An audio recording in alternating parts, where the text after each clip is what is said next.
जोहार दोस्तों, जोहार जोहार। मैं महेश और स्वागत करते हैं हमारे आज के इस नए शो में। और हमारे आज के इस शो के जो मेहमान है वो हैं चंदन जी, जो पूरे झारखंड पैदल ही भ्रमण कर रहे हैं, यानी पूरी झारखंड की यात्रा इनकी पूरी पैदल ही है। और अब तक ये कितने दिनों तक अब तक का इनका सफ़र रहा और इस पूरी सफ़र में इनको किन किन कठिनाइयों का सामना करना पड़ा, इन सारी चीज़ों के बारे में आज चंदन जी हमारे साथ हैं। वो आप सबों के समक्ष प्रस्तुत करेंगे।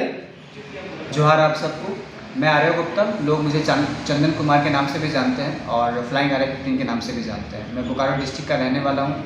जैनामोड़ से झारखंड पैदल यात्रा 2400 डिस्ट्रिक्ट को कर रहा हूँ और झारखंड की संस्कृति, झारखंड की परंपरा, झारखंड की रहन सहन, जो भी झारखंड की वासी है, क्षेत्रीय भाषा, क्षेत्रीय प्राकृतिक स्थल, पुरातात्विक स्थल, ऐतिहासिक स्थल, पर्यटन स्थल, इन सभी चीज़ों को एक्सप्लोर करना, उनको समझना, उनको जानना और उसको डिलीवर करना पूरे देश दुनिया तक, लोगों तक बताना कि हमारा झारखंड कितना सुंदर है और हमारे पास कितनी सारी अपॉर्चुनिटीज़ है। ये मकसद लेकर के झारखंड पैदल यात्रा करने को। तो चंदन जी, आप किस उद्देश्य से पूरा झारखंड पैदल मार्च पे आप निकल चुके हैं? जी, पहले तो अभी आपको मैंने शॉर्ट में बताया, बट मैं इसको 2 या 3 टर्मों में बांटना चाहता हूँ। पहली बात ये कि अपने झारखंड के होकर के लोग झारखंड के बारे में विशेष तौर पर नहीं जान पा रहे और कहीं ना कहीं हम झारखंड स्टेट के जब बाहर जाते हैं तो रोज़गार के ये से हो करके या फिर पढ़ने के उद्देश्य से जब जाते हैं तो कई सारे लोग झारखंडी होने पे थोड़ा हमें टॉन्ट फील करवाते हैं, जो कि अच्छा नहीं लगता है। तो मेन वाइल झारखंड को लोग जाने हमारे थ्रू, हमारे जो यूट्यूब वीडियोस है, मेरे यूट्यूब चैनल है, उसके थ्रू जो झारखंड को लोग जाने, इस चीज़ के लिए निकला हूँ।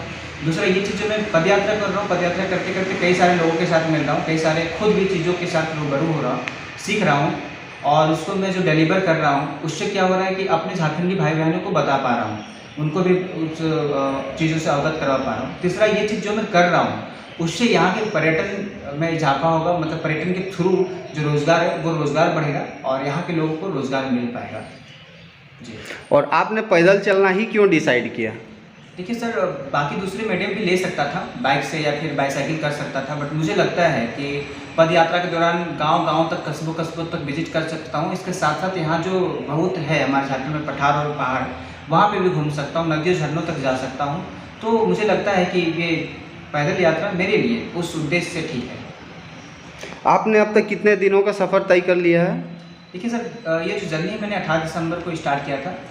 आज ये मेरा 82 दिन हो गया सरायकेला खारसवा की धरती में खास करके, और आगे जर्नी ऐसे चलता रहेगा। बट बीच में जो है कुछ 1 से 1.5 महीने की गैप हो गई थी एग्ज़ाम हेतु। एग्ज़ाम सेंटर को मैं विजिट करने के लिए चला गया था और वहाँ 1 से 1.5 महीने का गैप हो गया। अब तक सफ़र में किन किन कठिनाइयों का सामना करना पड़ा आपको? जैसे कि मैं इस यात्रा को 0 पैसे से स्टार्ट किया, मतलब मैं कोई पैसा लेकर के चला नहीं था।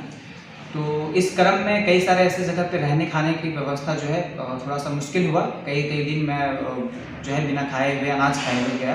और चूँकि मैं तेल का सामान नहीं खाता और भी चीज़ें हैं, बहुत सारी चीज़ें जो नहीं खाता हूँ, और उसकी वजह से क्या होता है कि पूरे रास्ते में खाने मिलने में दिक्कत होती है। तो खाना एक थोड़ा सा समस्या है। नींद को लेकर के बोलूँगा, सोने की जो व्यवस्था है वो मंदिर धर्मशाला में होती है, कई बार ऐसे कहीं पर भी सो जाना पड़ता है। आपने जो इतना बड़ा एक सोच लेके आप जो इस उद्देश्य से घर से निकले हैं, तो आपके घर के तरफ से कोई दबाव आता है क्या?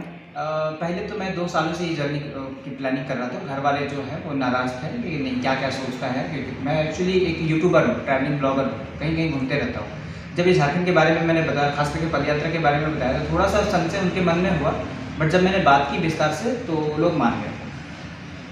और थोड़ा सा हमारे ऑडियंस को ये आप बता दीजिए कि आपका अब तक का जो संघर्ष की कहानी है वो आप छोटे मतलब शॉर्ट तरीके से बता दीजिए। जी, देखिए, मैं एक गांव से हूँ और गांव के लोग जितने भी लोग हैं जो भी बड़े पद पे जाते हैं वो बड़ा अच्छे तरीके से जानते हैं कि उन्होंने क्या मेहनत की और क्या सेक्रीफाइसेस की। बिल्कुल मेरी कहानी सिमिलर है, मैंने भी बहुत सेक्रीफाइसेस की है। बट मुझे लगता है कि जब हमें ऐसे प्रॉब्लम्स आते हैं तो प्रॉब्लम्स में हार नहीं मानना चाहिए, बल्कि हमें कुछ उसकी सॉल्यूशंस ढूंढनी चाहिए।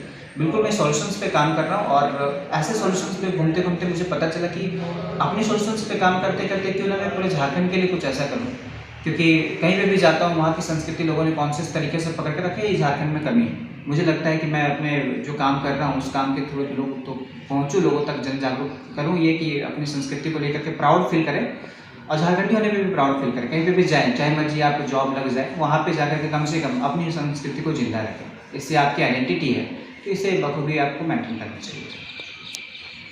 तो चंदन जी, आपके आगे की क्या रणनीति आपने सोच रखी है? देखिए, वर्तमान में तो मैं इस पदयात्रा को कर रहा हूँ और जो चीज़ें मैं सीख रहा हूँ, ये एक इन्वेस्टमेंट की तरह समझिए मेरी लाइफ में।